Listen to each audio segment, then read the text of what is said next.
Salut à tous et bienvenue sur Frontières, le podcast qui vous emmène à la rencontre de l'invisible. Alors je suis Benoît Young, magnétiseur et énergéticien, et je suis ravi de vous accueillir dans cet espace où l'on va parler des énergies subtiles et de celles et ceux qui les côtoient au quotidien. Tous les mois, je reçois un invité pour une interview dans laquelle il nous parlera de son parcours, de ses doutes, de ses réussites, et de sa façon de faire, dans le but de rendre sa pratique concrète et accessible à tous. Que vous soyez un praticien aguerri qui cherche à échanger, un curieux qui veut comprendre, ou même simplement un sceptique, eh bien vous êtes arrivé au bon endroit. Alors si vous êtes prêt à dépasser les idées reçues et à explorer ce qui se passe de l'autre côté de la frontière, dans le monde de l'invisible, eh bien ce podcast est disponible en vidéo sur YouTube, et en audio sur les principales plateformes de podcast, Deezer, Spotify, Apple Podcast. N'hésitez pas à vous abonner, à commenter et à partager. Maintenant, place à l'interview. Je vous souhaite une très bonne écoute.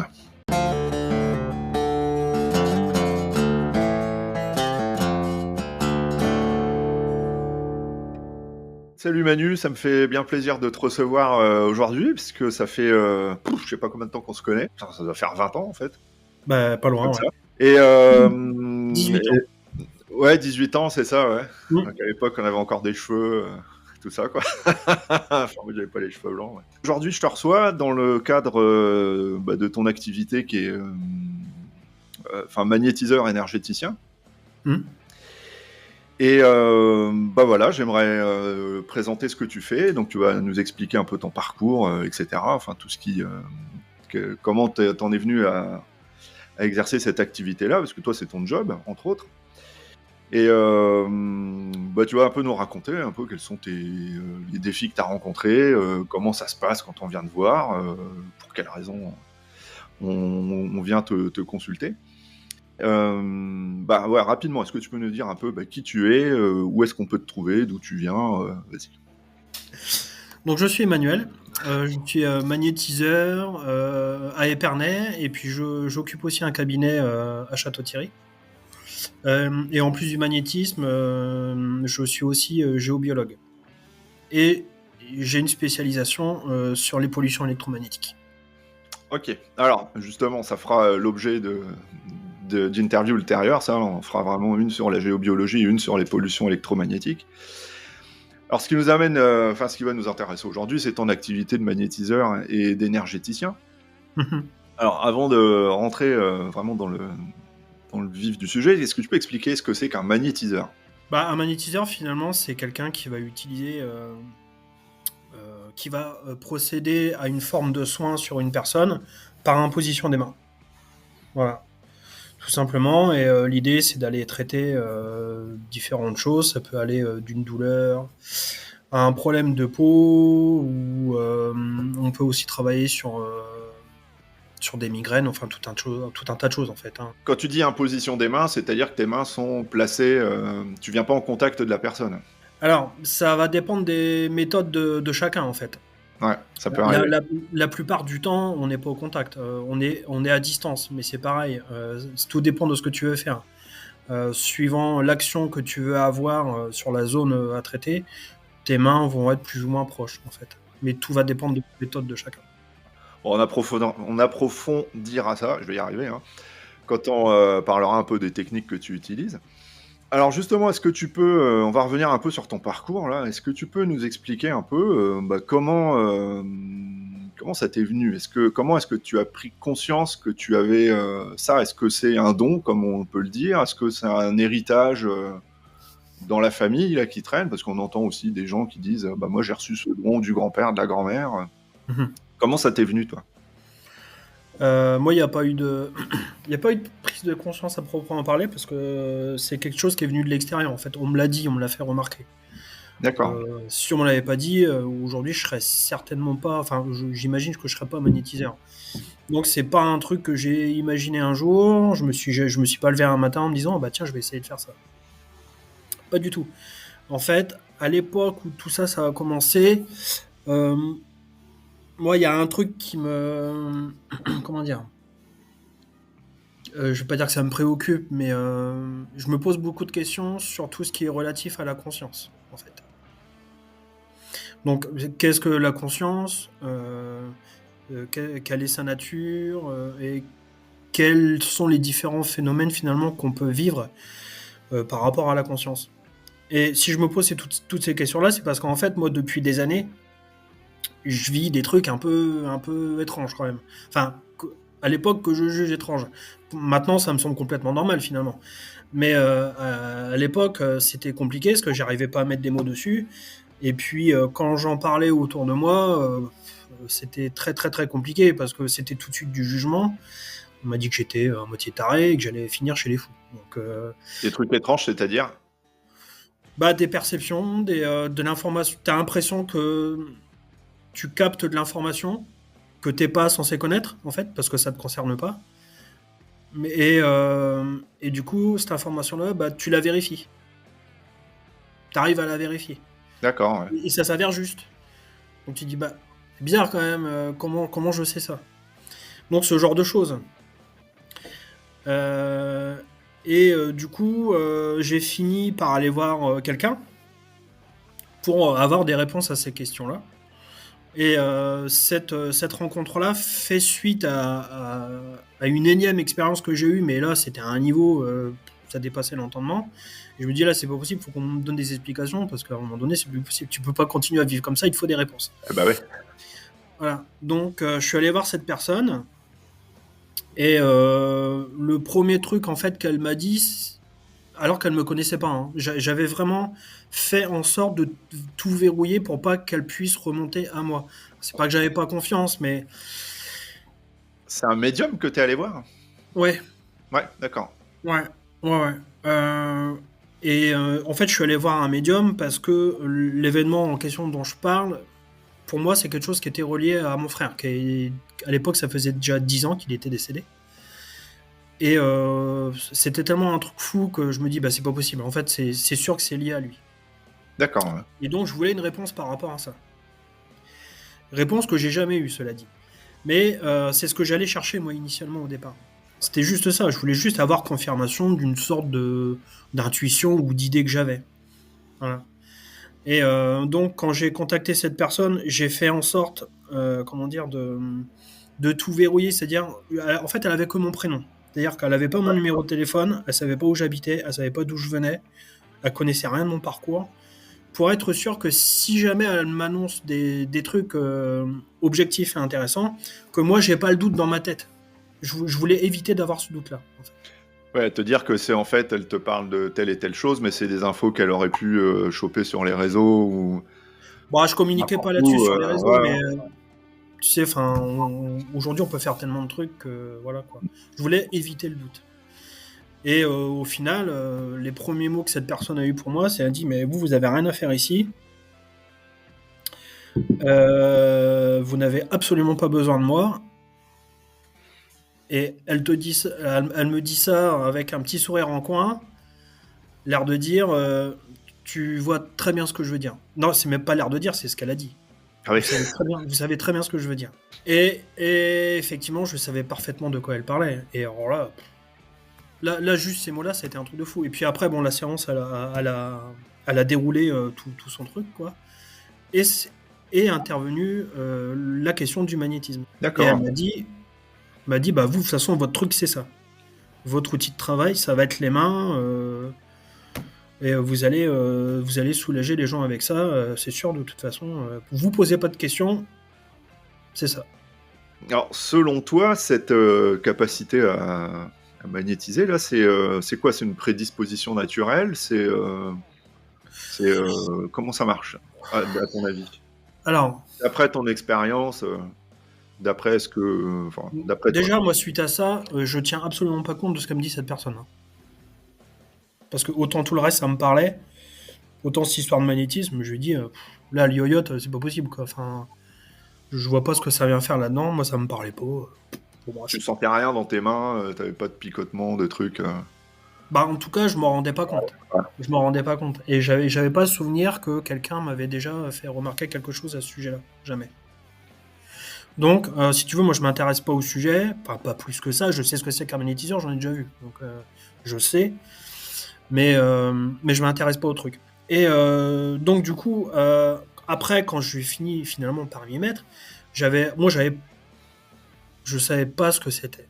Et je me suis posé beaucoup de questions. Aujourd'hui, j'ai une idée quand même qui est beaucoup plus précise. Et pour moi, c'est un truc qui est complètement naturel en fait. Il n'y a pas de. Quand on parle de dons, quand on parle de un tel m'a filé ci ou un tel m'a filé ça, bon, c'est la croyance de chacun et je respecte, hein, mais au final, pour moi, c'est un truc qui est complètement naturel, qui est à la disposition de chacun et qu'on peut utiliser si on souhaite le faire. Ouais, donc tout le monde peut, d'après toi, tout le monde a les capacités de pouvoir magnétiser quelqu'un, enfin, ou en tout cas procurer des soins comme ça par imposition des mains. Ouais, ouais, ouais, ouais. Oui, et puis à la limite, c'est même pas moi qui le dis, parce que je te dis, moi, avant, en fait, j'ai bataillé longtemps mais moi avec moi, parce que je suis quelqu'un qui a besoin de comprendre les choses euh, quand je les fais, ou avant de les faire. J'ai besoin de saisir le truc. Mais le problème, c'est que au début, quand tu commences, et je pense que tu as dû le vivre aussi, euh, tu te dis, ok, déjà, je fais comment? Ouais. Parce Ah, que t'as pas le justement. mode d'emploi. Hein.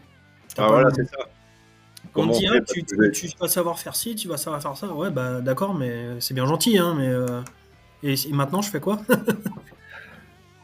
Bon, tu sais pas. Déjà, tu sais pas comment procéder. Après, évidemment, tu es obligé de te poser la question, mais c'est quoi le magnétisme en fait? C'est de quoi on parle? Et quand tu commences à creuser le sujet, c'est compliqué parce que il y a beaucoup de choses différentes finalement qui, qui circulent. Donc, tu as des gens qui vont dire c'est connecté à la religion ou à certains concepts religieux en tout cas. T'en as d'autres, ça va être des croyances parfois quand même un peu perchées, un peu farfelues. Et, bon. Et toi, tu es au milieu de tout ça. Moi, je suis quelqu'un d'assez rationnel globalement, donc il n'y a pas grand chose qui me parlait, quoi, en fait. Je dis la vache, comment je vais me démerder avec ça? Et au final, bah, j'ai fait comme quand je cuisine souvent, parce que moi j'adore cuisiner. Et ben, j'ai pris la recette du truc de base, et puis j'ai fait ma tambouille à moi, et j'ai modifié, en fait. J'ai modifié des choses, j'ai mis ce qui, moi, me parlait, en fait, dans la technique, dans la pratique. Parce que souvent, bon, on voit par exemple que quand tu fais un soin, il y en a beaucoup qui vont se réciter dans la tête des formules, des paroles, des choses comme ça, des prières, ouais. des prières. Bon, bah, quand je chopais un truc comme ça, mais que c'était connoté religieux ou une croyance quelconque, moi, je mettais mes mots à moi, plutôt, Ah, d'accord. qui me parlaient à moi, pour que je me sente un minimum à l'aise avec ça. Mais le problème, c'est qu'en faisant ça, d'une certaine manière, tu rajoutes une couche, encore une autre, parce que tu dis, bah ouais, mais est-ce que ça va fonctionner aussi bien ou de la même manière? Tu sais pas en fait. Donc, bon, au départ, en fait, j'ai un mauvais souvenir de mes débuts, je te le dis franchement. Ah ouais. Ouais, j'ai pas un bon souvenir du tout parce que c'était plus de, de prise de tête qu'autre chose. C'était plutôt laborieux qu'intuitif. C'était Ah ouais. pas intuitif. Ah ouais. C'était pas tout de suite. Ça a mis un petit peu de temps avant que ce soit vraiment. Mais au départ, c'était. Ouais, il fallait. Je sais pas, j'arrivais pas à me sentir à l'aise, complètement à l'aise avec ce que je faisais. Hmm. En Donc, fait, t'as été obligé, enfin, toi, t'as fait comme ça, t'as progressé, t'as avancé un peu à tâtons. hmm, ouais, Et complètement. ouais, d'accord. Et ça a pas, en fait, tes débuts, en tout cas, le moment où tu t'es senti à l'aise, ça n'a pas été le fruit d'un apprentissage. C'est pas quelqu'un qui t'a dit, bah tiens, fais comme ça, mets tes mains là, t'es pas allé suivre une formation. Bah, quand j'ai fini de faire à peu près ce que j'appelle ma tambouille à moi, c'est ce qui me parle le mieux. Je me suis dit, ok, bon, ça ressemble à peu près à quelque chose, enfin en tout cas ça a l'air. Mais je me suis quand même interrogé sur les gens vraiment sérieux. Hmm. Il n'y en a pas beaucoup, mais il y en a. Et je me dis, ok, alors comment ils bossent ces gens-là? C'est quoi leur truc? Quelle est la technique? Comment ils procèdent, machin? Et du coup, je suis quand même allé à un moment donné me confronter à ça, parce que moi j'avais besoin aussi d'être rassuré. Parce que quand tu entends tout ce que tu entends, c'est hyper compliqué de se sentir légitime en fait. Parce que quand il s'agit de religion et que toi t'es pas croyant, en tout cas au sens religieux du terme, bah tu te sens pas légitime. Quand t'as comment dire, t'en as qui t'étalent leurs croyances, qui sortent de je sais pas où, tu te sens pas plus légitime non plus parce que t'as du mal à adhérer au truc, t'as du mal à capter ce que ça veut dire, le sens. Donc, encore une fois, tu te retrouves au milieu de tout ça, c'est super difficile. Donc, pour essayer de se sentir plus légitime, du coup, je me suis dit, il faut que je me rapproche de gens qui sont reconnus là-dedans et que je regarde comment eux ils font. Et peut-être que ça va déjà cadrer un peu plus. Et c'est ce que j'ai fait. Et du coup, je suis allé faire un bout de stage avec Pierre Jonas, par exemple. D'accord, ah oui, oui. Voilà. Qui est en région parisienne, si je dis pas de Ouais, bêtises. c'est ça, ouais. C'est vrai que l'avantage, en tout cas, je trouve, hein, d'aller voir quelqu'un ou de rencontrer quelqu'un qui pratique la même chose que toi, c'est de sortir un peu comment on pourrait dire ça, pour employer un terme à la mode, de ta zone de confort, qui fait qu'en fait, en tant que praticien, tu as tendance à faire ce que toi tu connais et t'enfermer là-dessus, quoi. C'est Ouais. vrai que c'est important d'aller, enfin je trouve, hein, d'aller voir quelqu'un qui fait autrement. Ouais, bien sûr. Et puis, après, t'es pas obligé de prendre tout ce qu'on te donne non plus.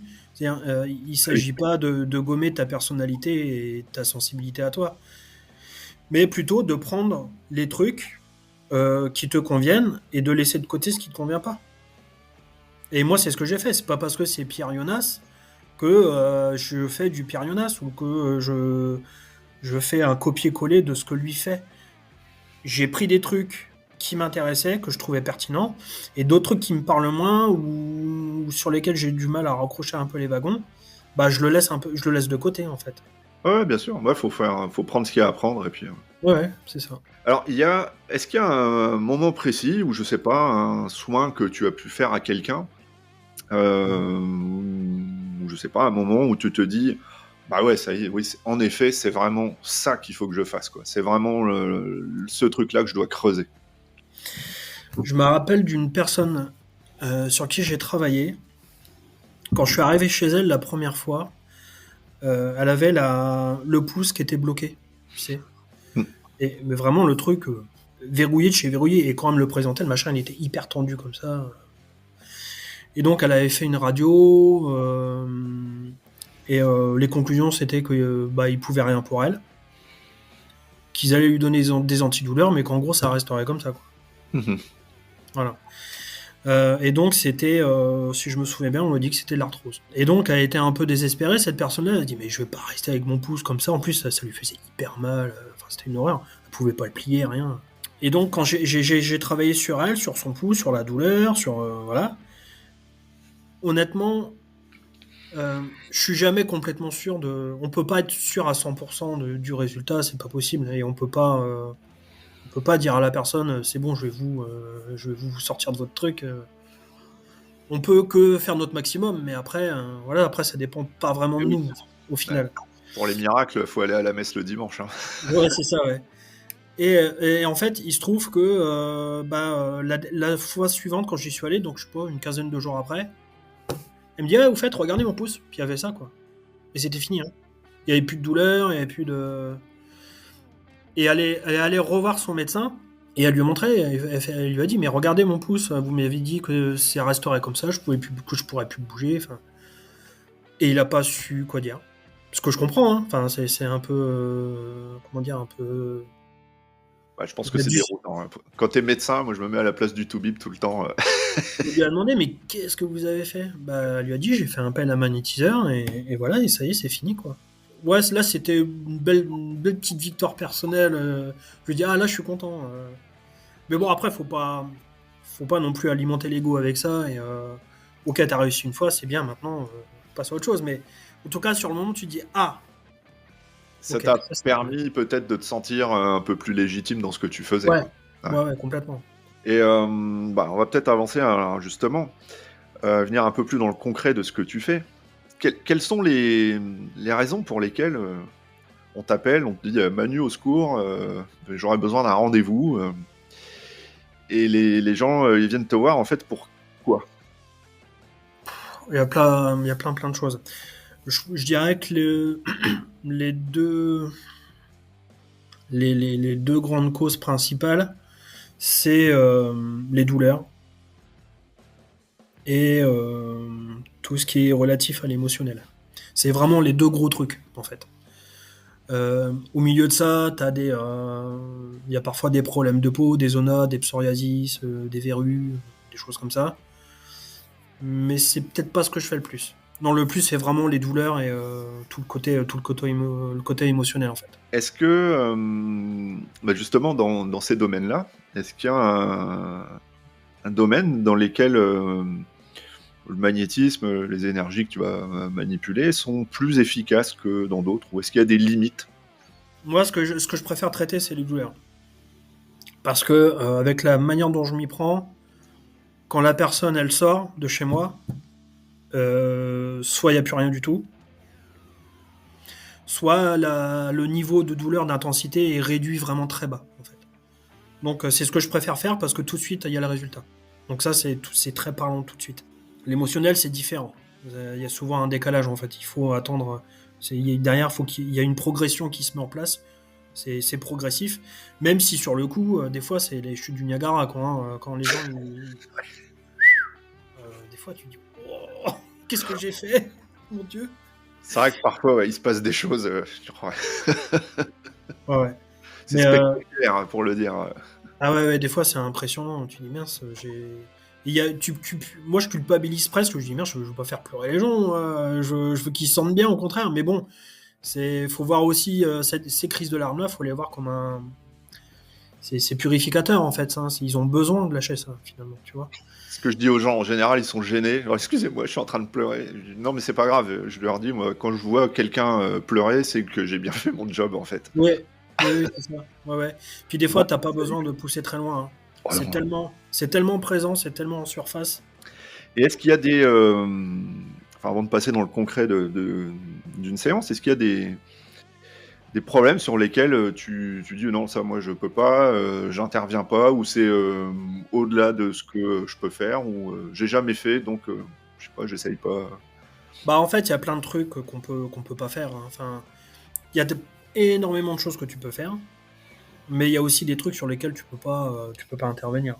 Par exemple, là, il y a pas très très longtemps, j'ai un monsieur qui m'a appelé parce que sa femme a la maladie d'Alzheimer. Là, il y a pas de miracle, tu peux pas faire quoi que ce soit. Là, quand on est sur des pathologies lourdes comme ça, le magnétisme, il fera rien, quoi. Sur les cancers, c'est pareil. Les cancers, t'oublies, c'est même pas la peine. C'est même plutôt déconseillé.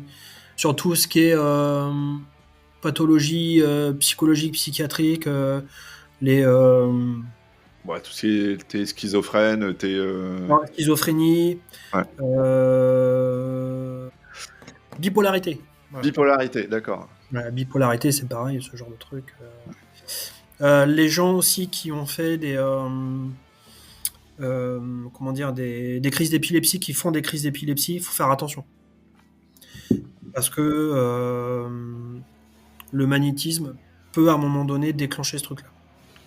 Donc quelqu'un qui fait des crises d'épilepsie, il faut faire un peu gaffe. Alors ouais, tu peux pas soigner ça. En revanche, tu peux prendre en charge les effets secondaires de ces maladies. Quelqu'un qui a le cas classique, quelqu'un qui a un cancer, toi tu peux gérer les effets secondaires liés à la fatigue, aux problèmes que peuvent entraîner le traitement qu'il reçoit. Oui, voilà, c'est ça. Oui, c'est quand il y a une chimiothérapie ou de la radiothérapie, effectivement, tu peux accompagner la personne à ce moment-là, dans ce cadre-là, mais uniquement dans ce cadre-là. Ouais, t'es dans l'accompagnement. Hein. C'est de l'accompagnement et il faut bien faire attention où tu fous tes mains quand tu fais ça, parce que alors il semblerait que certaines tumeurs se nourrissent du courant électromagnétique humain. Et ça peut aider la tumeur à prospérer, en fait. Donc, on ne sait pas vraiment lesquelles, c'est un peu compliqué, mais faut faire un peu gaffe. Justement, ça ferait partie, on verra un peu plus loin, justement, l'éthique que tu mets en place dans ta pratique. Alors, dans le concret des choses, si on commence à mettre les mains dans le cambouis, j'allais dire, comment ça se déroule une séance, toi, quand on arrive dans ton cabinet, on vient de voir chez toi, voilà, comment ça se passe? Ça commence comment? Ça dure combien de temps? Déjà, moi, ce que je fais, c'est que je prépare mes séances, toujours. Je fais un minimum de travail en amont. C'est une habitude que j'ai prise dès le début, parce que j'ai compris que quand les gens ils viennent te voir, ils te disent pas forcément tout. Ou ils n'ont pas conscience de tout. Si on part du principe que une problématique va être liée à l'émotionnel, ou un truc que tu as vécu, que tu n'as pas digéré, ou que tu n'as pas assimilé, tu vois. Donc, quand j'ai bien compris ça, je me dis, ok, il faut que moi, j'aille à la pêche aux infos, sans passer par la personne elle-même. Parce que si elle ne le sait pas, elle va pas me le dire. Si elle n'a pas envie d'en parler, elle n'en parlera pas. Après, je respecte aussi l'intimité de la personne. Je vais pas aller la titiller sur un truc qui serait trop dur à aborder ou qui générerait une gêne, tu vois. Mais je vais quand même essayer d'aller voir la source du problème. Et moi, petit à petit, quand je vais discuter après avec, je vais essayer de l'amener sur le truc de manière subtile, au moins pour qu'elle capte un peu le message. Voilà. Donc du coup, il y a une préparation que je fais pour essayer de comprendre pourquoi la personne elle a tel ou tel problème. Donc quand la personne elle arrive, moi je suis déjà au courant entre guillemets de pas mal de trucs. Tu Alors, vois. comment tu as fait cette préparation? Tu demandes des infos avant? Comment tu fais? Moi, ce que j'aime bien faire, c'est avoir une photo. Voilà, le photo, nom, prénom, et puis c'est tout. Et encore, c'est vraiment du support parce que je l'ai déjà fait sans photo. Ouais. Ça m'est arrivé. Mais c'est vraiment pour. Encore une fois, c'est peut-être un peu pour se rassurer aussi et se dire que, ok, j'ai le bon élément pour le faire, ça va y aller, quoi, ça va le faire. Tu vois, c'est pour se rassurer peut-être plus qu'autre chose. Mais je me base, je pars là-dessus, sur une photo, ouais. Et puis après, c'est un truc, du coup, que j'ai développé bien avant de faire du magnétisme, en fait. Au moment où, tu sais, je m'interrogeais sur ces phénomènes liés à la conscience et tout, les drôles d'expériences un peu bizarroïdes. Quand j'ai commencé un petit peu à comprendre ce qui se tramait, j'ai appris à, je vais pas dire à gérer, parce que tu gères jamais vraiment, mais j'ai appris à me poser et accepter ce truc-là tel que c'était. Et en fait, tu sais, je me pose au calme. C'est pas vraiment c'est pas une méditation, c'est pas ça, mais tu te poses au calme, tu fais le vide et tu laisses venir ce qui vient, quoi. C'est une forme de médiumnité selon toi? Je me revendique pas médium, donc peut-être, je sais pas. Là, c'est une bonne question, hein, j'en sais rien. Ouais, la médiumnité, c'est un terme un peu fourre-tout, je pense, qui regroupe vraiment Alors, tout le un tas de terme, palettes. le terme médiumnité, il est à la base, il est très précis. On en a fait un terme fourre-tout. Ouais, c'est ça. C'est pas pareil. C'est-à-dire qu'au départ, la médiumnité, c'est quoi? La médiumnité, c'est une personne qui est intermédiaire entre les gens qui sont incarnés, donc toi et moi, et les gens qui sont désincarnés, les gens qui sont décédés. C'est ça la médiumnité. Et cet intermédiaire-là passe les messages aux gens qui sont ici bien vivants. Ouais. Pour Un ça que médium, c'est une forme de médiumnité et pas t'es médium, voilà quoi. voilà. Ah, ok. Donc comme ça, tu arrives à avoir des infos à l'avance. Enfin, en tout cas, tu as une idée assez précise de pourquoi ça va pas quand tu reçois la personne, en fait. Bah non, en fait, c'est ça qui est fou, c'est que j'ai pas d'idée. J'ai des éléments, mais moi je sais pas à quoi ça se raccroche. Ah ouais, d'accord. Parce que en fait, comme moi je suis pas concerné par le problème, moi ça me parle pas vraiment, pas toujours. Alors des fois, avec l'habitude, plus tu pratiques et plus c'est affiné tout ça, donc tu te doutes de ce qui se trame derrière. Mais des fois tu te dis, bah, je vais pas lui dire ça, on va me prendre pour un taré. Si je lui dis ce truc-là, elle va partir en courant, enfin, elle va me prendre pour un fou furieux. Donc c'est aussi difficile comme exercice parce que du coup, il faut apprendre à pas trop se censurer. Parce que ce que j'ai appris à force de le faire, c'est que ce que tu perçois, c'est très souvent, c'est très juste. Et si tu te censures, tu passes potentiellement à côté de quelque chose. Ouais. Donc, il faut éviter de trop se censurer, de se faire confiance. Par contre, le piège, c'est l'interprétation. Mhm. Donc, tu dis tout ou tu te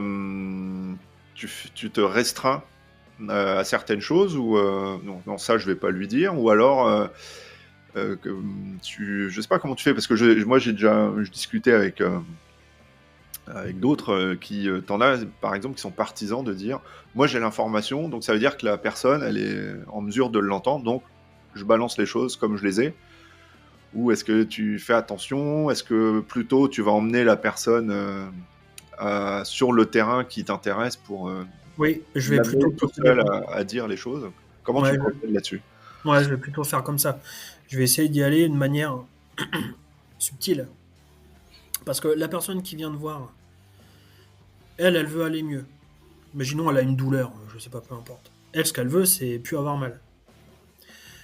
Elle est peut-être pas venue voir quelqu'un qui sait des trucs qu'elle a peut-être pas envie que ça sache. Donc, si tu lui balances le truc comme ça de manière brute, la personne en face de toi, elle risque de faire un recul et de dire ouais que ça peut te faire quoi. Enfin, ça te regarde pas, tu vois. Donc, on sait pas trop comment aller à ce niveau-là. La personne au début, est-ce qu'elle est suffisamment disponible pour entendre des choses ou pas Donc, je tâte un peu le terrain. J'essaye de voir si elle a les oreilles suffisamment ouvertes et si en tout cas si elle est en mesure de discuter sur certaines choses. Et si je vois que c'est le cas, j'y vais progressivement. Oui. Donc quand tu reçois la personne chez toi, tu as déjà ces infos, et après comment ça se passe? Alors il y a un temps d'échange ou tout de suite tu l'installes Ouais, c'est toujours un temps d'échange. Enfin, moi, c'est toujours un temps d'échange en premier. Parce que le truc que j'ai remarqué dès que j'ai commencé, c'est que les gens, ils avaient besoin de parler, ils avaient besoin de sortir des trucs. Avant même de passer au soin. Les gens, ils ont besoin de ça. Et parce que je pense que de toute façon, ils se confient de moins en moins, ils parlent de moins en moins, les gens sont de plus en plus renfermés. Et tout de suite, ça, j'ai bien vu que ça... Vraiment, c'était presque palpable, en fait. Donc, tout de suite, j'ai fait le choix de... Dès que la personne elle arrive, on se pose 5 minutes, on discute. Tout de suite. Et au départ, bien souvent, on parle de choses plus ou moins banales. Et petit à petit, après, on arrive sur ce qui l'amène. Et puis, j'essaye un petit peu de creuser. Et là, j'essaye comment dire, de lui faire part des choses que j'aurais pu capter, que j'aurais pu comprendre. Et alors après, une fois que la personne est installée, hein, tu reçois, enfin tu les fais installer sur une table de soins. Oui, la plupart du temps, oui. Une fois que la personne est installée sur ta table, alors comment ça se passe? Qu'est-ce que Alors, tu sens dans tes mains? Comment se déroule le soin? Est-ce que tu suis un protocole, une méthodologie particulière? ouais. Ou est-ce que tu te laisses guider et puis voilà, Euh, style comme ça ou, Moi, j'ai besoin d'un cadre. J'ai besoin d'un cadre, j'ai besoin de savoir ce que je fais. Donc, du coup, rapidement, j'ai quand même mis un protocole en place. c'est toi Euh, qui l'as mis en place ou c'est ouais, ouais. ouais, c'est moi qui l'ai mis en place. Parce que ça me parlait comme ça, évidemment. Tout le monde ne fait pas comme ça, et c'est très bien. Hein. Mais moi, ça me parlait bien comme ça, donc je l'ai fait comme ça. Et je continue à le faire d'ailleurs. Ce que je fais, c'est que d'abord, je vais vérifier où il y a des points de blocage dans le corps. Donc, il y en a qui vont dire qu'ils travaillent sur les chakras. Oui, si on veut. Moi, maintenant, je dis que plutôt que je travaille sur les glandes, oui, sur les glandes, en fait. Parce que quand tu vois l'emplacement des glandes, bah, en fait, c'est exactement les mêmes emplacements que les chakras. Donc, Alors pour préciser ce que c'est un chakra, pour s'il y a des gens qui prennent l'épisode en cours et qui savent pas ce que c'est, pour faire simple, les chakras c'est des points d'énergie qu'on aurait dans le corps. Alors il y en a 7 principaux. hmm. En fait, on en a partout, mais il y a 7 principaux et ces chakras, donc ces points d'énergie, c'est ce qui sert un peu à réguler la circulation de l'énergie dans le corps, hein, Ouais, ouais, c'est ça, ouais. simplement quoi. Ouais. Ok. Ouais. Donc, je vérifie ça. Je note où ça pêche. Et en premier lieu, je vais travailler là-dessus, sur l'énergétique. Déjà, pour déverrouiller des trucs ou relancer des trucs qui ont besoin de bouger, quoi, en fait. Hein. Pour que justement, ce que je vais faire derrière, ça prenne plus facilement. Et à ce moment-là, tu sens déjà des choses dans tes mains? Comment ça marche? Tu ressens de la chaleur, des picotements? Est-ce que tu ressens les Alors, émotions? Est-ce que quand je t'as... travaille sur la personne, après, Ouais, ouais. Moi, que tu bosses, t'es dessus, là, tu fais ton soin. alors quand je fais ça, là, cette vérification-là, moi je suis à mon bureau, la personne elle est sur sa table, hein, je suis pas au-dessus d'elle. Ah d'accord. Ouais. Et alors moi, j'ai toujours eu un truc avec les pendules. Pourquoi, je sais pas. Mais quand j'étais gamin, je jouais avec des pendules, hein, plutôt que les petites D'accord. voitures. Donc, voilà, c'est comme ça. Et donc, j'ai un truc avec cet objet-là, moi, qui me parle bien. Et du coup, je me sers de ça. J'ai un protocole avec mon pendule pour vérifier ses points de blocage. Une fois que j'ai déterminé là où je devais travailler, c'est là où je vais au-dessus de la personne et que je fais ce que j'ai à faire. Et effectivement, alors à ce moment-là, tu peux avoir tout un tas de sensations diverses et variées. Mais quand même, souvent, il y a des sensations qui s'apparentent à des picotements ou à des petites vibrations ou des changements de densité. Alors d'une personne à une autre, c'est pas toujours pareil. Enfin, en tout cas pour moi, c'est pas toujours pareil. Et quand je sais qu'il y a ça, c'est qu'il se passe quelque chose à cet endroit-là. Alors c'est pas nécessairement au-dessus des chakras ou des glandes, hein, mais ça peut être à n'importe quel endroit du corps. Ah, là, vous avez pas mal là en ce moment. Ah bah si, là, ça fait un moment que je me traîne ça. Ah bah tiens, il me l'avait pas dit. Etc., etc., tu vois. Et puis des fois, t'as des trucs qui te viennent, mais c'est carrément des mots, des phrases, ou des fois c'est même des images, tu vois, carrément, Mhm. qui te viennent quand tu passes ta main à tel endroit, machin. Bon, il se passe des trucs que tu contrôles pas après, hein, mais bon, c'est comme ça. Et tu ressens je sais pas, les points de blocage, toi, dans ton corps. Toi, tu as je sais pas, quelqu'un qui a mal au coude, j'en sais rien, n'importe où. Tu passes ta main et toi, ça te fait mal au coude aussi. Non, Non.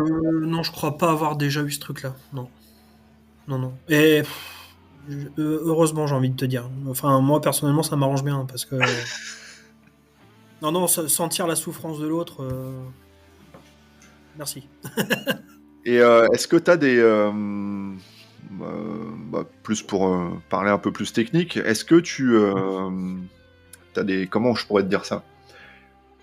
Une espèce de convention qui fait que tu sais que, par exemple, quand tu passes à tel endroit, tu sais que si ça, je sais pas, dans ta main, ça vibre, tu sais que Oui. c'est une douleur. Si ça picote, tu sais que ça va être j'en sais rien, une démangeaison. Si ça chauffe, c'est une inflammation ou quelque chose comme ça, non? Tu as ce genre de choses-là? Euh, je sais que en tout cas, quand je ressens un truc particulier quand je passe ma main, je sais qu'il y a un problème. Je sais qu'il y a un problème. Après, quelle est exactement la nature du problème? Souvent, c'est de la douleur en fait. Et les gens, qu'est-ce qu'ils ressentent, eux, alors, de leur côté, quand tu fais un soin? 90% du temps, ils sont complètement HS. Ou alors ils sont ultra détendus, ils sont vraiment apaisés. J'ai même déjà eu des gens qui s'endormaient sur ma table, hein, c'est carrément arrivé. Bon, moi, ça me pose pas de problème. D'ailleurs, je fais la blague, hein, souvent je dis allez-y, installez-vous, puis on sait si vous voulez. Moi, ça me dérange pas. C'est votre moment à vous, profitez quoi. Bon. Mais oui, souvent, c'est de la fatigue. Pour parler un peu plus technique, donc tu as dit que tu utilisais un pendule. Ouais. Est-ce que tu utilises autre chose? Euh, Parfois, ça peut m'arriver d'utiliser. Alors, c'est l'outil que j'utilise en géobiologie, l'antenne de l'échelle. Je me sers de ça des fois. euh,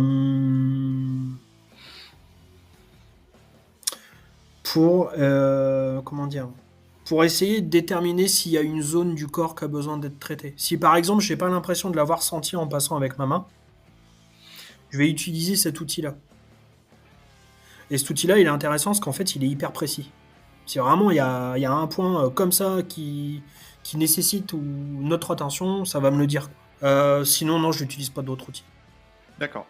Et je peux Euh, aussi me servir de l'antenne pour travailler sur des méridiens, par exemple. ouais, ok, ouais. Donc les méridiens, c'est les canaux qu'emprunte l'énergie pour circuler, quoi, en gros, hein. Ouais. Et c'est Ok. là-dessus que travaillent les acupuncteurs. Quelle place occupe l'intuition pendant tes soins?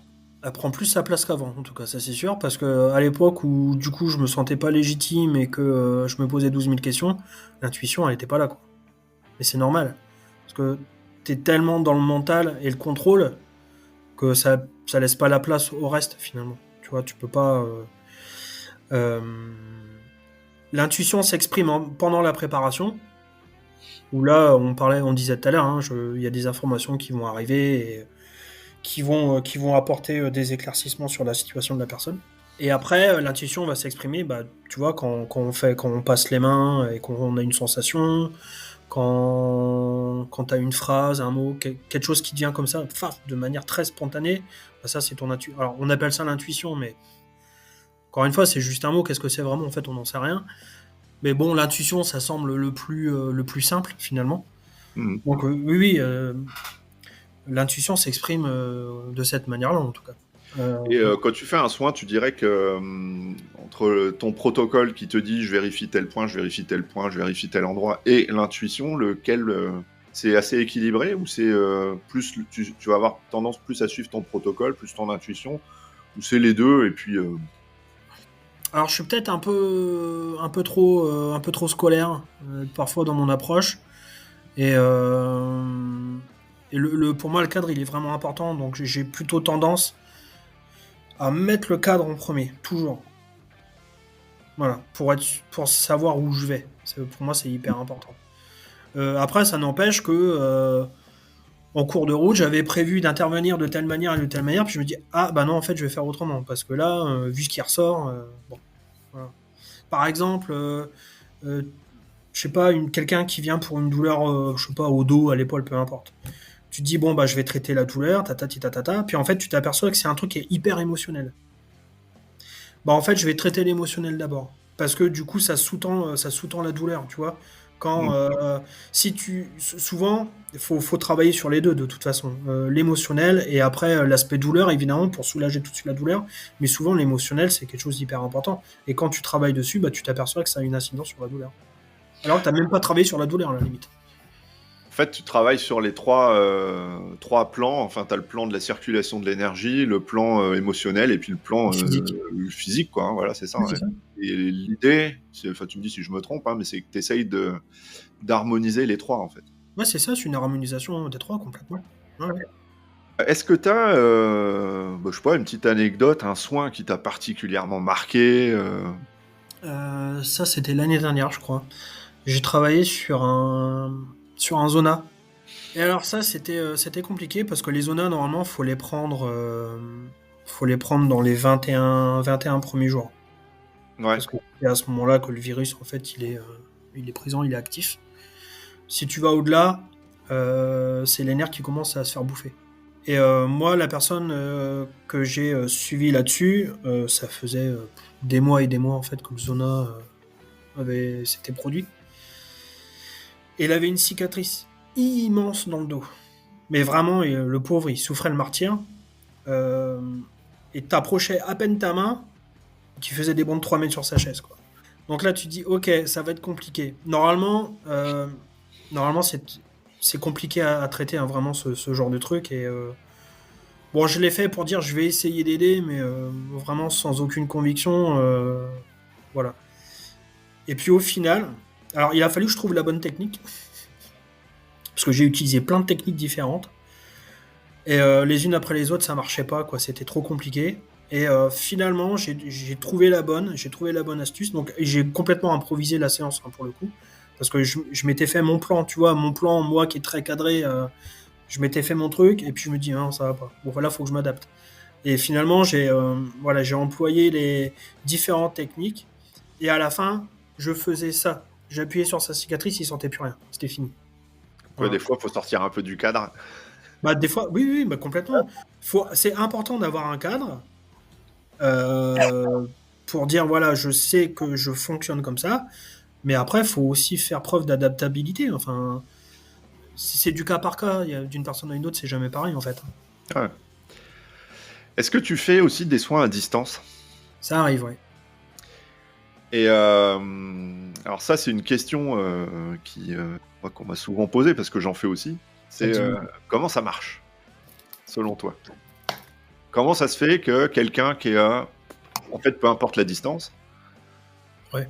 comment ça se fait que tu arrives à avoir un effet de soin sur quelqu'un que tu vois pas, qui est même pas dans la pièce avec toi et qui peut se trouver, je sais pas, enfin, moi, personnellement, je soigne quelqu'un régulièrement qui habite en Guadeloupe.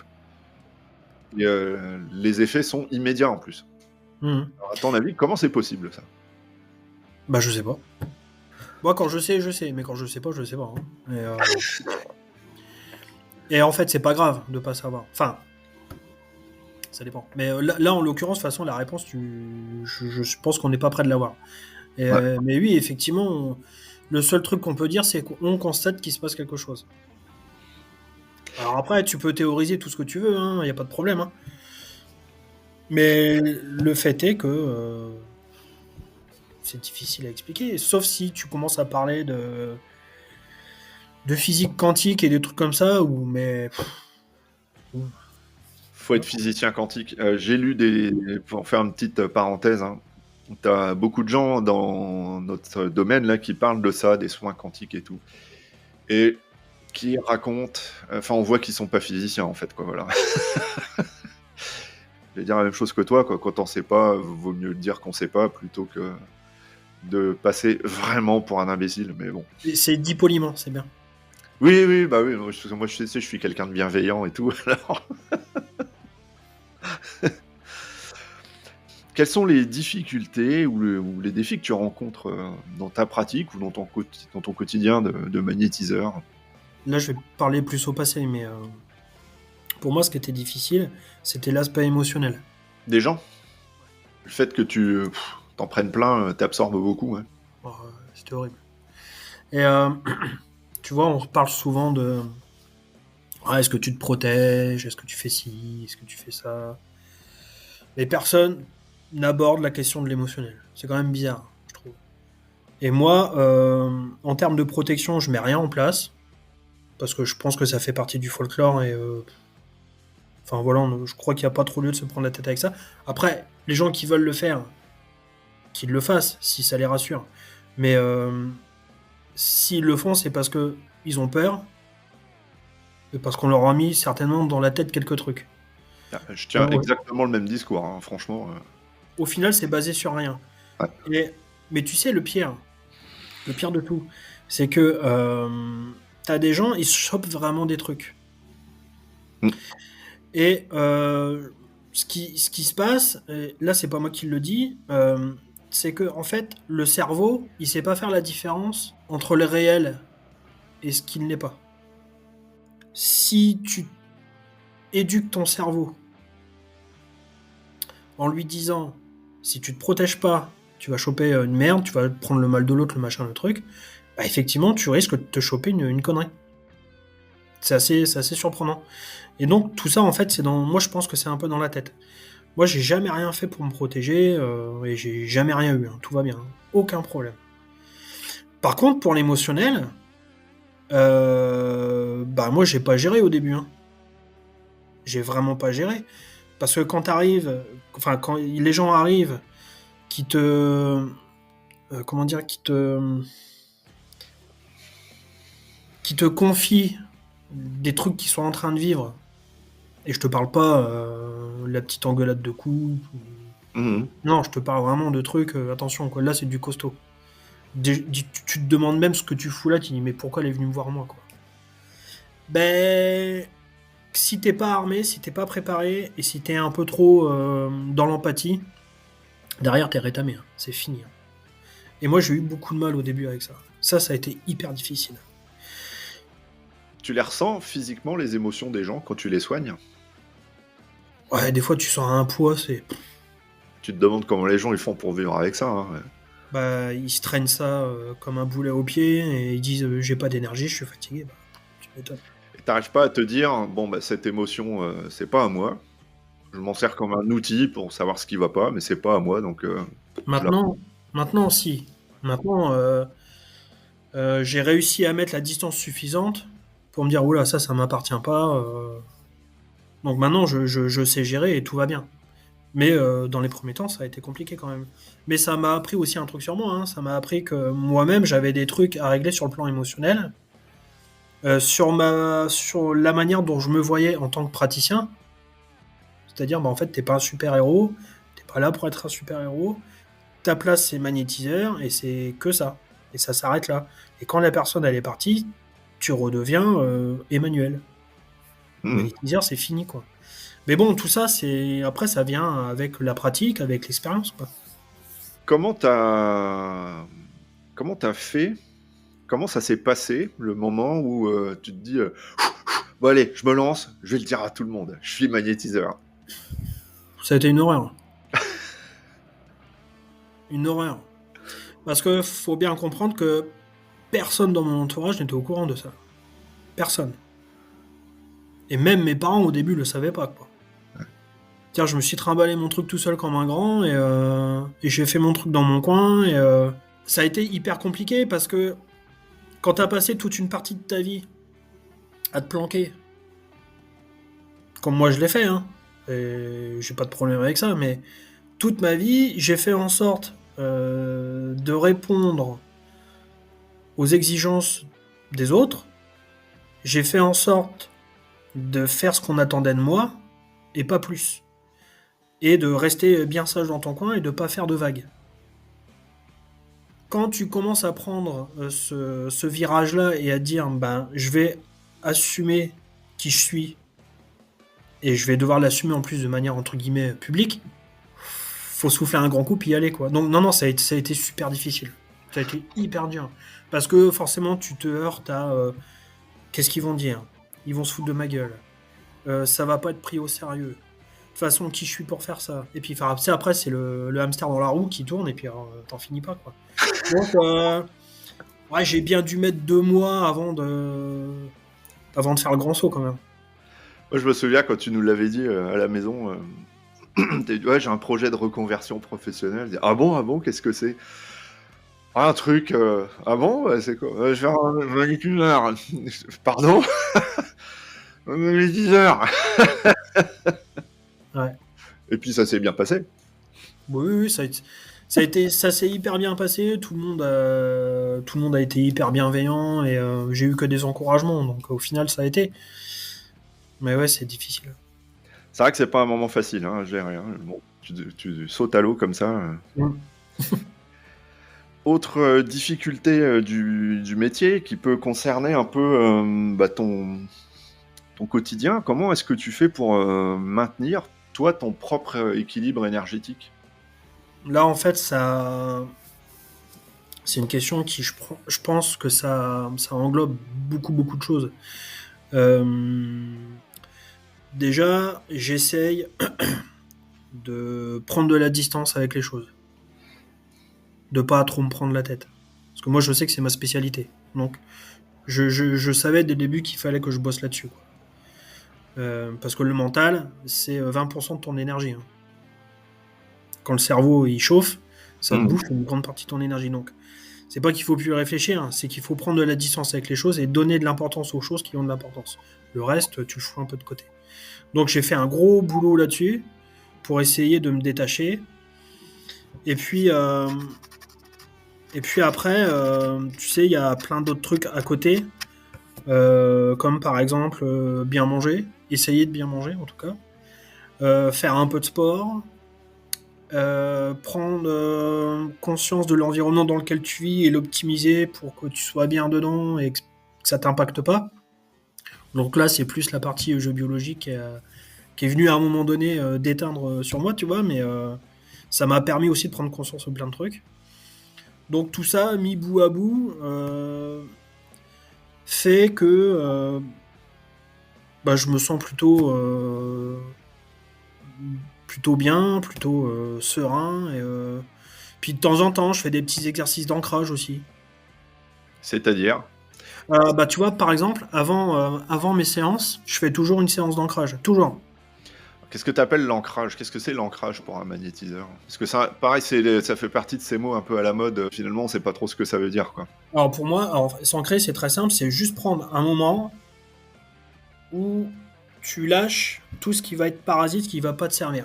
C'est-à-dire que pendant la séance, faut pas penser à sa liste de courses, ce que tu vas faire à bouffer le soir, à la facture que tu as oublié de payer ou des trucs comme ça, tu vois.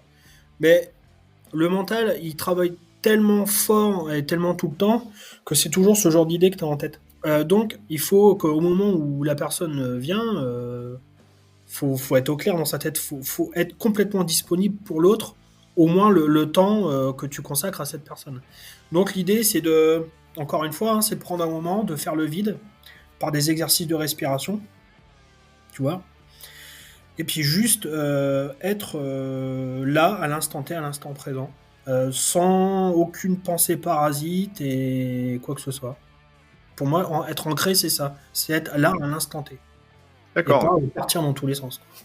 Tiens, alors, on va aborder une question qui est importante, c'est l'éthique professionnelle. Est-ce que on est d'une part dans une profession qui n'est pas réglementée, et d'autre part, ça charrie tellement de représentations entre le sorcier, le magicien, le charlatan, le mec qui fait des trucs bizarres.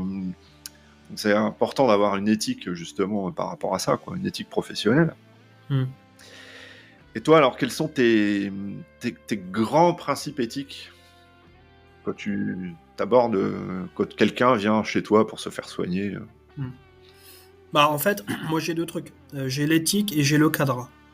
Avoir une éthique, c'est se conformer à ce que on a le droit de faire et ce qu'on n'a pas le droit de faire. Donc, typiquement, tu peux pas, comment dire, tu peux pas faire un diagnostic médical, par exemple. C'est interdit, ça. Tu peux pas dire à une personne, bah, vous allez arrêter votre traitement. Ça, c'est pareil, c'est interdit. Et il y a quelques trucs comme ça auxquels faut faire gaffe. Et du coup, moi, ça, je l'affiche toujours quelque part. Soit c'est sur mon site internet, ou en cabinet, peu importe. C'est une charte, Mais- une espèce de charte éthique. Ouais. Ouais. C'est important parce que la personne qui va venir te voir, déjà, faut qu'elle soit protégée par rapport à ça. Faut qu'elle se sente en confiance. Faut quand même qu'elle voit qu'elle va pas voir un charlot. Euh, et puis, c'est aussi pour te protéger toi, en fait. Hein. Pour pour que si jamais un jour il y a quelqu'un qui se pose des questions, parce que bon, on imagine très bien que il y a un certain nombre d'organismes qui veillent un peu au grain et qui regardent un peu ce qui se passe, tu vois. Hmm. Donc ces gens-là, ils regardent si justement dans ta communication, tu n'utilises pas des termes que tu devrais pas utiliser ou que tu fais des choses que tu devrais pas faire. C'est pour ça que c'est important de l'afficher. Donc le cadre éthique, c'est ça. C'est tout ce qui est relatif à ce que tu as le droit de faire et pas faire d'un point de vue légal. Après, il y a le cadre dans lequel j'exerce. Et le cadre, c'est plus les règles que moi je donne pour, créer les conditions de travail qui me conviennent à moi.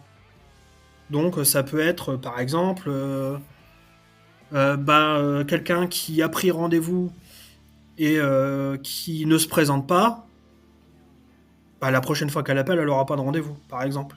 Parce que j'estime qu'elle n'a pas été sérieuse ou qu'elle n'a pas été... Après, des imprévus, ça arrive, du moment qu'elle prévient. Mais tu vois, ce genre de choses. Quelqu'un qui arrive et qui est complètement éclaté, qui est complètement pompette, je vais pas le recevoir. Tu vois, ce genre de truc. Ouais, c'est pas évident en plus. Ça paraît évident, mais c'est toujours Mhm. mieux de le dire. Quelqu'un qui aurait une attitude irrespectueuse, bah c'est pareil. Euh, je précise aux gens qu'ils gardent leurs fringues, ils n'ont pas besoin de se foutre à poil. Pareil, ça semble un peu bête dit comme ça, mais bon, on a vu des trucs passer quand même par rapport à ça. Donc c'est important de mettre un ensemble de choses qui mettent en confiance les gens. Et surtout par rapport justement à la nudité, moi ça m'est déjà arrivé, hein, et pas qu'une seule fois, qu'il y ait des gens au moment du soin, ou même pour des soins à distance, qui me demandent s'ils ont besoin de se mettre en sous-vêtements. Ah ouais, ok. Ouais, il dit, faut que je t'envoie une photo en sous-vêtements. Bah non, surtout pas. Oui, il faut être transparent, c'est Bah important. ouais, faut être clair hein, là-dessus, quoi. Pas que les gens ils viennent parce que ça va pas bien, faut pas qu'ils repartent avec un malaise. Oui, oui, oui, oui, oui. Puis je dis souvent aux gens, enfin, c'est eux qui me posent la question d'ailleurs plutôt. Ah bah je peux vous amener mes résultats sanguins, je peux vous amener mes radios, mais non, je suis pas médecin, donc je peux Non, pas, c'est, ça sert à rien. je prends Puis tel mais, médicament, vous pensez quoi de ça? Je sais bah, pas. c'est ça. Puis même si tu lis, de toute façon, tu captes que dalle, donc c'est pas la peine. Ah, c'est ça, ouais. Alors, toujours dans le cadre pro, comme ça, qu'est-ce que tu penses là des formations dans ce milieu-là et de leur explosion, parce qu'on en voit partout. Faites des formations en magnétisme, en soins, tel type de soins. Ouais. T'en penses quoi de ça? Comme tu l'as dit, c'est une profession non réglementée, donc ça veut dire que demain, n'importe qui peut dire je suis magnétiseur et se lancer, quoi. Donc, dans l'absolu, il n'y a pas besoin finalement de faire de formation, en fait. Si tu veux pas le faire, t'en fais pas, quoi. Moi, je pense que c'est bien de le faire.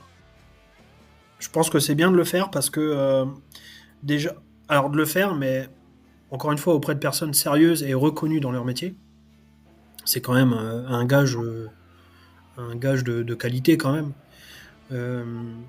Parce que ces gens-là, en fait, justement, par exemple, tu vois, on parle d'éthique et de déontologie. Bah, ces gens-là vont t'apprendre ça.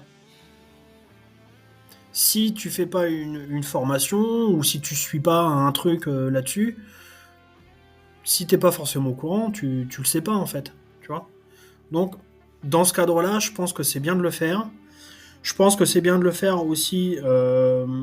Moi, je l'ai fait encore une fois pour essayer de voir comment les autres faisaient, pour comprendre des choses.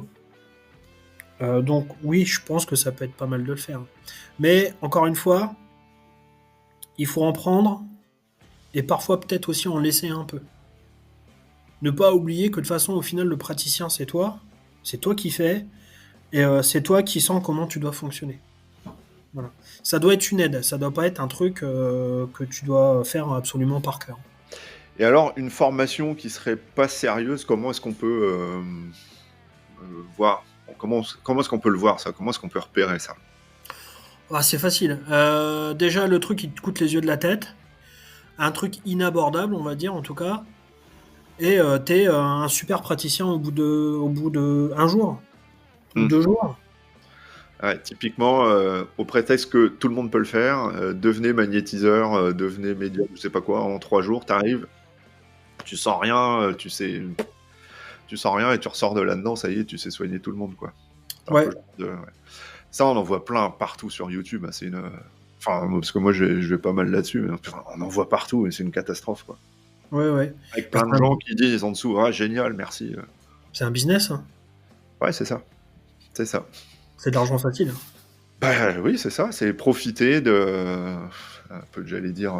C'est exploiter un filon qui est assez tendance aussi, hein, finalement. On se dit, oh là là, bah tiens, ça marche bien en ce moment, on va le faire, quoi. Tu vois. Et t'as plein de gens qui sont... moi, j'ai remarqué en reconversion professionnelle, tu vois, les cadres en burn-out, etc., quand on en marre, qui veulent changer de vie, qui se lancent là-dedans, qui se retrouvent à faire ces formations-là. Et après, quand tu as un soin avec eux, parce que moi, j'ai déjà servi de cobaye pour des gens qui proposaient des soins du pharaon, d'une thérapie cellulaire de je sais pas quoi, et il se passe rien, quoi. Déjà, un, il se passe rien, et deux, ils parlent, ils sont pas trop à l'écoute de tes problématiques, parce qu'ils suivent ce qu'a dit le prof dans leur cahier, tu vois. Et puis, moi, je trouve, enfin, il y a quand même une grande limite, c'est qu'ils parlent très mal de ce qu'ils t'ont fait. Tu vois, ils savent pas bien t'expliquer. Mhm. Dire, j'ai fait ça, ça a débloqué ça. Donc, bon, peut-être que je suis tombé sur des gens qui étaient pas... Bon, en tout cas, ils étaient de bonne volonté, c'est pas le problème. Hein. Mhm. Mais, peut-être des gens qui étaient pas si efficaces que ça, ou... Enfin, j'en sais rien, mais... Ouais. Enfin, voilà, quoi. En tout cas, tu peux être sûr que eux ils se sont fait soulager de, de 1500 balles pour apprendre un truc qui, au final... bon. Ouais. Moi, ce que j'ai recherché, c'était vraiment des gens qui pouvaient t'apporter quelque chose. Un truc différent. Mais encore une fois, parce que j'ai vraiment ciblé les gens qui me semblaient sérieux et dont je savais qu'ils étaient réputés dans ce qu'ils faisaient. Donc, alors, ça, pour le coup, ça, faut le reconnaître, ça a un coût quand même. C'est pas neutre. Mais au moins, tu sais que quand tu vas là, tu as quelque chose de quand même de solide. T'as un truc solide. Et moi, je repense particulièrement à ce que j'ai fait avec Arnaud de Chicourt. Là, ok, là, je me dis d'accord. En plus, sa formation, tu peux te la faire financer par le CPF. Donc, si tu as des sous à dépenser, vas-y. parce que déjà c'est rare de faire financer une formation dans ce type de pratique. C'est super rare en fait. Moi j'avais jamais vu ça. Et en plus c'est vraiment une formation de très grande qualité, quoi. Parce que là pour le coup, t'as vraiment de l'info en béton, quoi. C'est génial. Je Ok. fais pas de la promo, hein, mais c'est juste pour dire. Pas d'action chez lui, ouais. Non, j'ai pas du tout d'action chez lui, mais alors là pour le coup, euh, c'est grâce à ce que j'ai appris, pas que avec lui, hein, mais beaucoup, que pour mon problème de légitimité, il a disparu, quoi. Parce que grâce à ce qu'il m'a appris, j'ai compris que le magnétisme, non seulement c'était quelque chose que tout le monde avait à sa disposition, mais qu'en plus c'était facile entre guillemets à mettre en place, mais en fait c'est un truc qui ne nécessite pas de se poser trop de questions au final. Et quand tu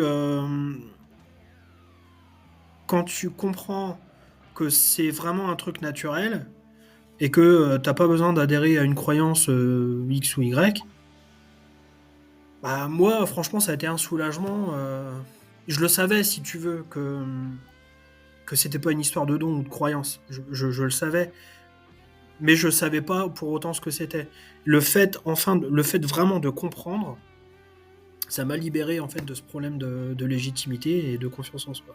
Et je l'ai bien vu après dans les séances que j'ai faites. Je me dis putain, mais les résultats c'est juste du délire. J'ai jamais eu ça, quoi. Jamais, jamais, jamais, jamais. Ah, du coup, t'as gagné en efficacité, quoi, alors. Surtout sur les douleurs, en fait. C'est surtout ça. Grâce aux techniques que t'as apprises ou parce que toi, t'as une barrière, un blocage qui a cédé, où tu te dis, bah là, de toute façon, c'est ma place, voilà. Je pense que c'est les deux. C'est peut-être les deux, hein. C'est sûrement les deux, mais les techniques, à mon avis, ils sont quand même pour beaucoup. Eh ben, ça fait une transition impeccable, justement. Quel est l'impact personnel? Qu'est-ce que ça a changé chez toi, le fait de te découvrir ces capacités de magnétiseur et voir que tu étais capable de soulager les gens? Ça m'a forcé à m'affirmer.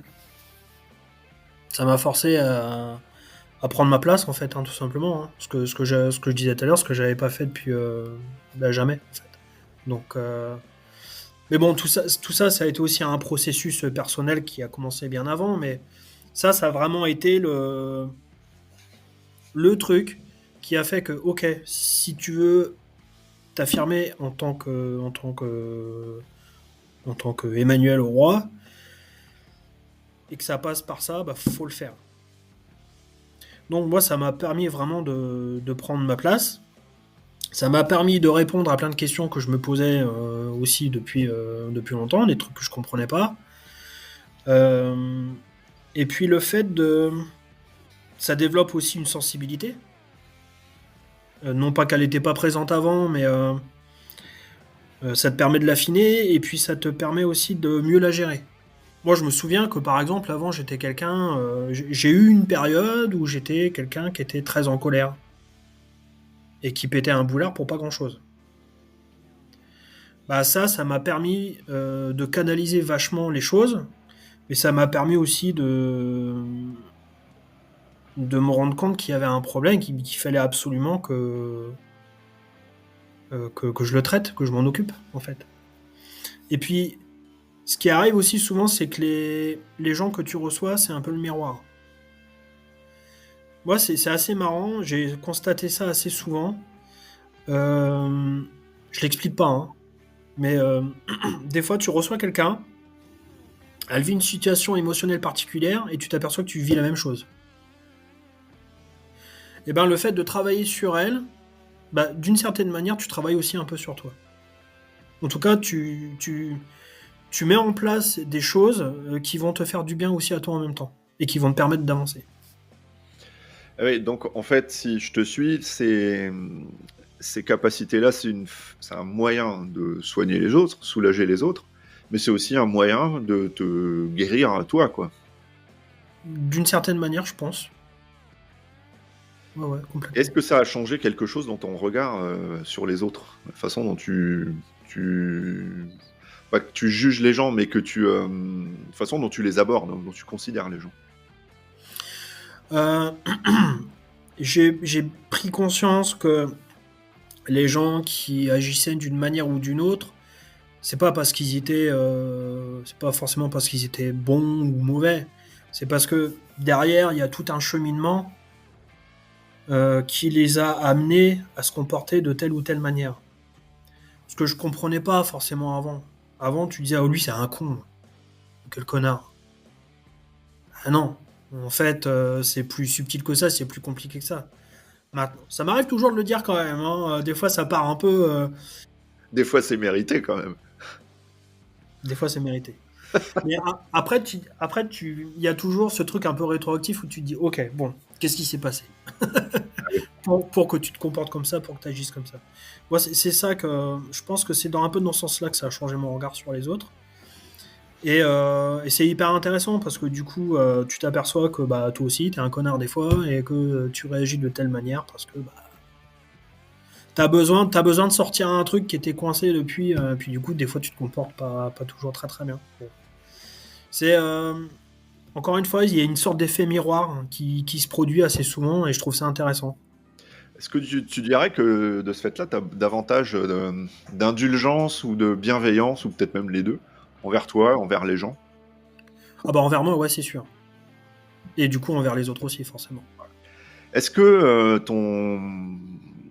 la perception du corps en général, ça a changé chez toi, avec ses capacités? Bah ça m'a permis de pas tellement pas tellement les perceptions du corps, mais la relation entre émotion et corps. Ça m'a permis de comprendre ça.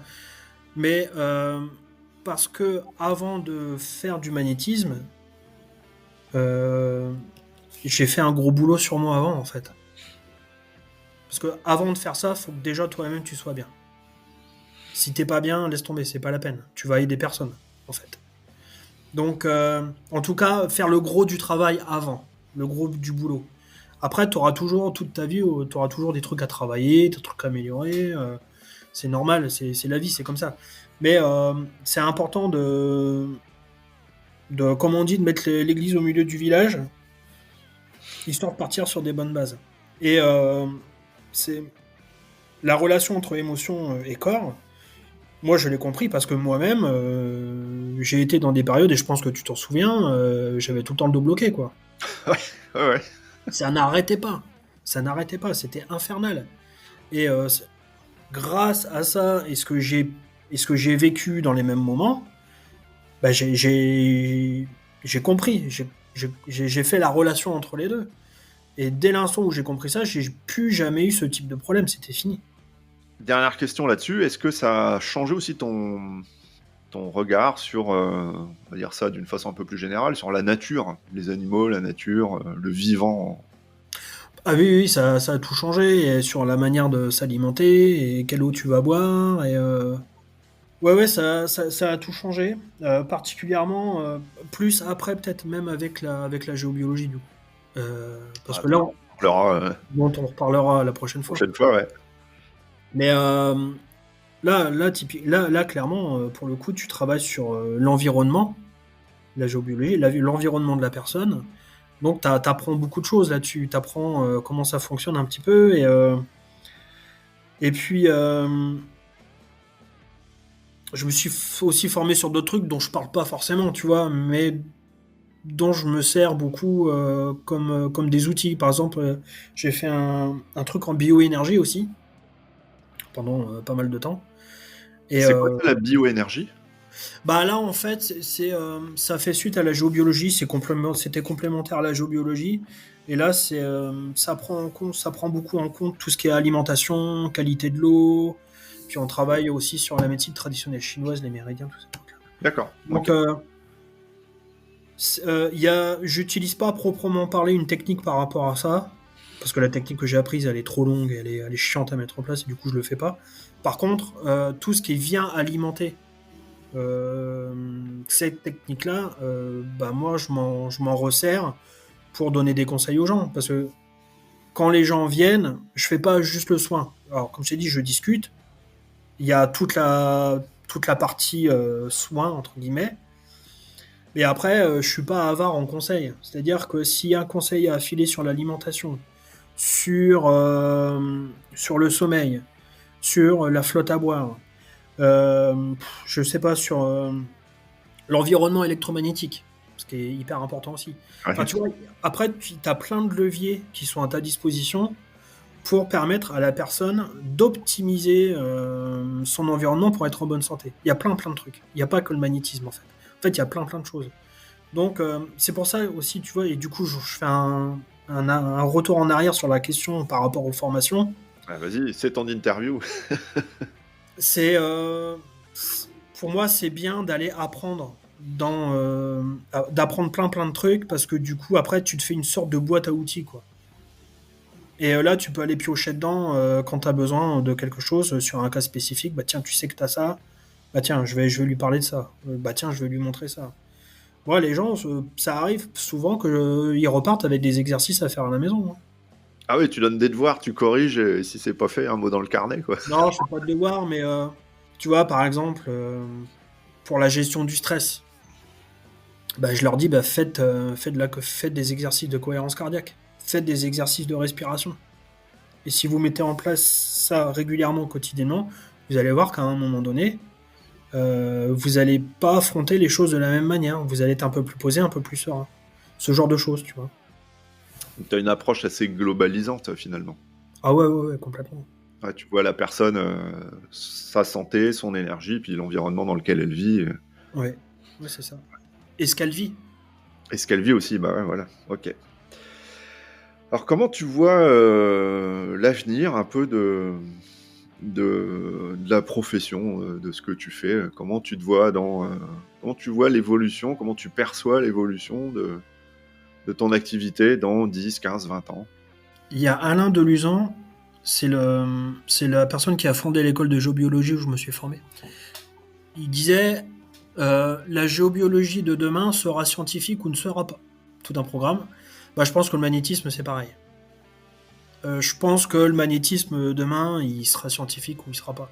C'est-à-dire que tant que on n'aura pas objectivé les choses, on aura du mal à prendre ça au sérieux. Ce qui ne veut pas dire que c'est pas un truc qui va rester. De toute façon, on va dire ça existe depuis la nuit des temps, le fait d'imposer ses mains pour soulager des douleurs, donc c'est pas demain que ça va disparaître. Mais je pense que l'enjeu auquel on est confronté aujourd'hui, c'est la possibilité aux gens d'accéder à ça. Parce que on est quand même dans des sociétés où on accumule plein de choses qui font qu'on est en mauvaise santé, ou qu'on se dirige vers des problèmes de santé, vers des problèmes des maladies de civilisation et tous ces trucs-là. Donc c'est d'autant plus important que maintenant, les gens aient accès à ce type de pratique et qu'il y ait des prises en charge qui se fassent. En Allemagne, en Suisse, en Autriche, c'est pris en charge et ça fait partie du parcours de soins quand même. Aux C'est bien. États-Unis aussi, je crois. Aux États-Unis, alors je sais que dans l'État de New York, Attends, les c'est aux infirmiers, États-Unis ou en Angleterre, je te coupe. C'est un des deux, je sais plus. je sais pas. Mais pour les États-Unis, par exemple, les infirmières qui travaillent dans l'État de New York, elles sont formées au magnétisme. Mhm. Là où ils appellent ça le biofield. Ah oui, c'est ça. Ouais, je cherchais le mot, je l'avais plus. Ouais. Voilà. Donc ça veut dire que chez tous ces gens-là, en fait, on se pose. C'est même pas un sujet en fait le magnétisme. Chez nous, je sais pas pourquoi c'est un sujet. Enfin, je sais pas pourquoi. Si on pourra refaire un sujet encore rien que pour Il y ça. a un complot de l'industrie pharmaceutique, je pense que c'est ça. Ouais, c'est même pas ça. Ça remonte plus loin. Mais chez nous, voilà, c'est très compliqué. Chez les voisins, c'est pas compliqué du tout. C'est même pas un sujet. Mais quand même, il se passe des trucs et point de vue scientifique, il se passe quand même des choses et ça avance. Là, il y a une étude je t'en ai parlé. Ouais, je l'ai pas lu. Bah, je te l'ai pas. Oui, c'est parce que je te l'ai pas envoyé. Non, puis je l'ai pas cherché non plus, j'ai pas eu le temps. Il faudra que je te l'envoie. Ouais. Je peux peut-être te lire juste un truc par rapport à ça. Et c'est bien que les gens ils l'entendent du coup, Ah bah ouais. notamment les praticiens. Enfin, pas que, mais aussi. Faut contextualiser un peu le truc, hein. Le gars qui a fait cette étude-là, c'est la personne dont je parlais tout à l'heure, c'est Arnaud de Chicourt. Ouais, ok. Donc, lui, il est magnétiseur, mais il est aussi chercheur. Donc ça veut dire qu'il bosse avec des scientifiques. Et là, il a mené des expériences en laboratoire. Donc ça veut dire que c'est dans un environnement qui est contrôlé, avec un protocole scientifique, qui est strict. Ok. Et donc, il est arrivé à faire ça parce qu'il a découvert qu'il y avait un mec qui s'appelle Min Zhao. Min Zhao, c'est un dermatologue, un chercheur et dermatologue, qui a fait des recherches sur la peau, et notamment sur le phénomène de cicatrisation. Et du coup, il s'est posé la question, mais quel est le processus qui est à l'origine de cicatrisation? Qu'est-ce qui se passe? Comment ça fonctionne? Et alors, j'essaie de la faire courte. Et il s'est aperçu que, en fait, il a compris que à la surface de la peau, tu avais un microchamp électrique. Et quand tu fais une entaille dans la peau, ce microchamp électrique qui est présent, il diminue, il baisse. Donc il y a une différence de potentiel électrique. Et il s'est dit, mais du coup, sa réflexion, c'était de se dire, mais si on réinjecte un champ électrique sur une plaie, est-ce que ça cicatrise plus vite ou pas? Et effectivement, après plusieurs essais, ils se sont aperçus que en réinjectant un microchamp électrique de quelques millivolts à vraiment pas grand-chose, et ben en fait, ça accélère le processus de cicatrisation. Ça fait partie des 100 découvertes les plus importantes scientifiques. Personne n'en a C'est le dermatologue qui a découvert ça. Ouais. Mais du coup, quand les magnétiseurs ils bossent sur sur des plaies, sur des cicatrisations, des choses comme ça, qu'est-ce qu'ils constatent? Bah, que la cicatrisation elle est accélérée. Donc, est-ce que ça veut dire que ce qui s'écoule de nos mains là, c'est pas un champ électromagnétique naturel? Alors on le sait que dans le corps humain, on a des champs électromagnétiques naturels. Le cerveau produit un champ électrique, le cœur aussi, ok. Et pour avoir un champ électromagnétique, il faut avoir de la matière magnétique. Et ça s'appelle des magnétosomes, des cristaux de magnétite. Et ça, c'est le professeur Rocard. Le père d'eux, ouais. Le père de la père bombe atomique, d'ailleurs, la bombe atomique française, d'ailleurs, au passage. Donc quand même physicien de renommée, c'est lui qui a mené les travaux et tout, enfin c'est quand même pas n'importe qui a bossé là-dessus. Il a bossé sur le phénomène des sourciers et des magnétiseurs. Et lui, alors pareil, il y aura tout un truc à faire là-dessus. Mais lui, il a dit, bah, ce qui explique ça, c'est que comme pour beaucoup d'animaux, l'être humain doit certainement avoir des magnétosomes dans les mains et un peu partout. Parce que les animaux ont des cristaux de magnétite. Et sauf que sur l'humain, on ne savait pas. Et lui, il a émis cette théorie-là. Bon, bref. Ça n'a pas été démontré tout de suite, mais ça a été démontré par la suite. D'accord. Donc, on a bien des cristaux de magnétite et on a bien des champs électriques qui circulent au niveau des mains. Et du coup, la conclusion que je voulais lire, c'est la suivante. Donc, les expérimentations en laboratoire menées par Arnaud de Chicourt ont été faites sur des échantillons de peau, sur lesquels on a fait des incisions. Donc il y a un groupe d'échantillons de peau avec des incisions et un groupe témoin sans incision. Et sur lesquels non,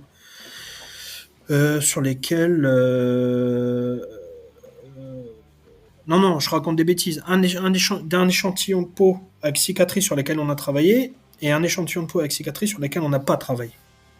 Pour voir les différences d'évolution. Et donc, la conclusion, c'est les études menées sur la... Ça, c'est la conclusion de l'étude. Hein. Ouais. L'étude a été publiée dans un journal à un comité de lecture. Les études menées sur la peau humaine ont montré que les lésions cutanées s'accompagnent d'un courant électrique appelé courant de blessure. Ce courant joue un rôle clé dans la migration des kératinocytes et fibroblastes vers la plaie. En fait, c'est des protéines qui se manifestent dans le processus de cicatrisation. Ça. Si un champ externe, même faible, est appliqué dans la même gamme de fréquence et d'intensité, il peut amplifier ou accélérer cette migration cellulaire.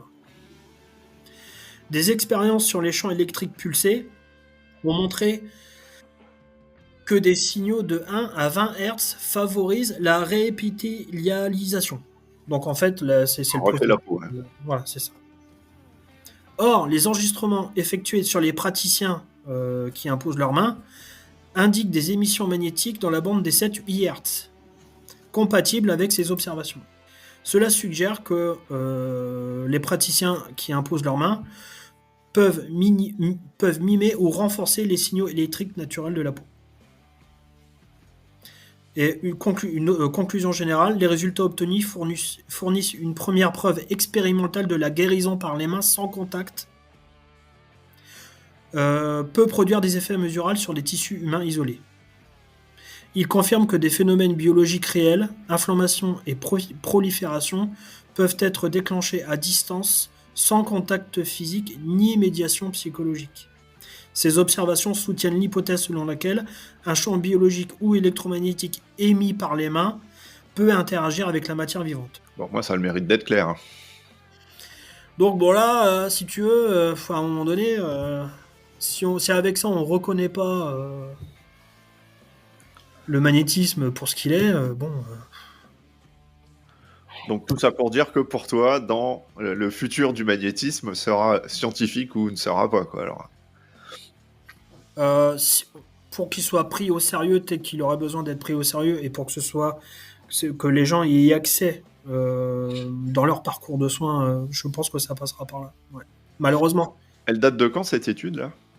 Là, du mois dernier. D'accord. Ah, les travaux ont été menés en 2017 ou 2018, je sais plus. Oui, mais ça a déjà un moment parce que j'avais vu comment il s'appelle, Arnaud de Chicourt là en interview, je sais plus où, sur YouTube ou je sais pas quoi. Il en parlait déjà de ça, de cette expérience sur des échantillons de peau. Mais il n'avait pas réussi à faire publier l'étude. Ah d'accord. Ok. Voilà.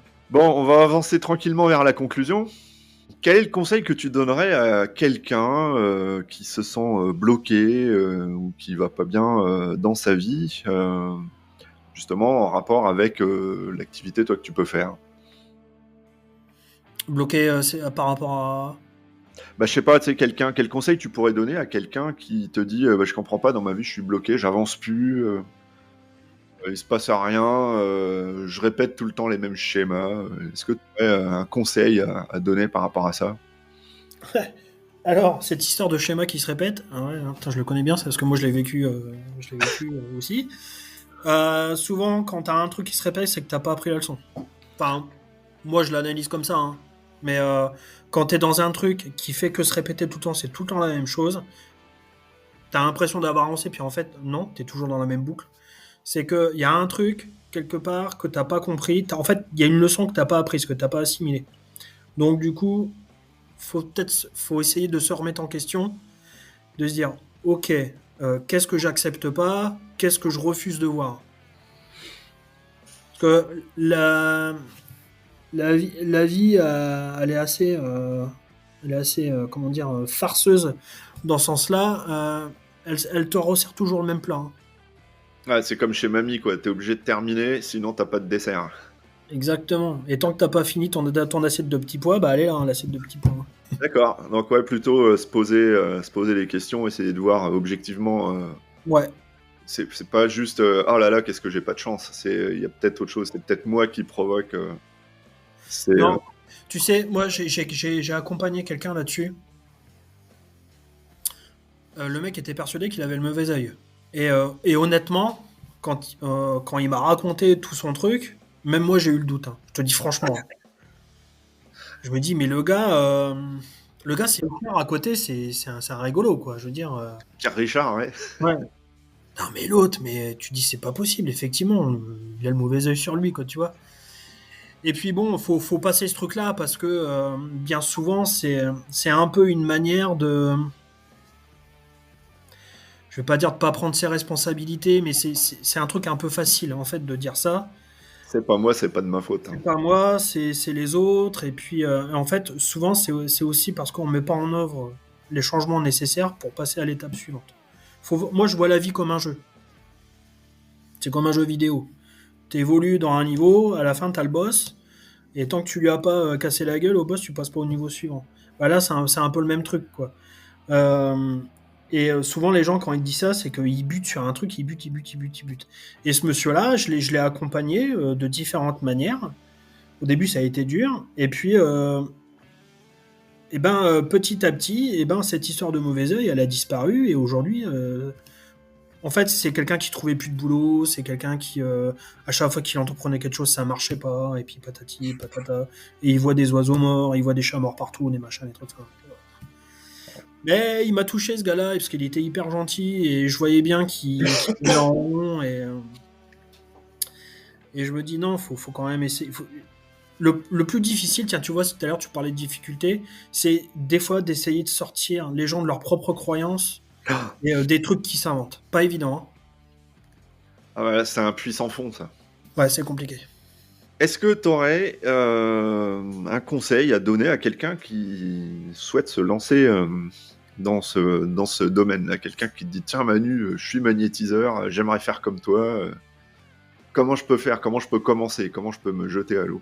Moi, ce que je dis souvent aux gens, parce que j'ai eu quelques personnes comme ça qui me posaient des questions, qui étaient curieux, qui voulaient s'y mettre aussi. J'aurais dit le meilleur moyen, c'est de tout de suite y aller en fait. Dès que vous avez quelqu'un qui vous dit bah tiens j'ai mal là ou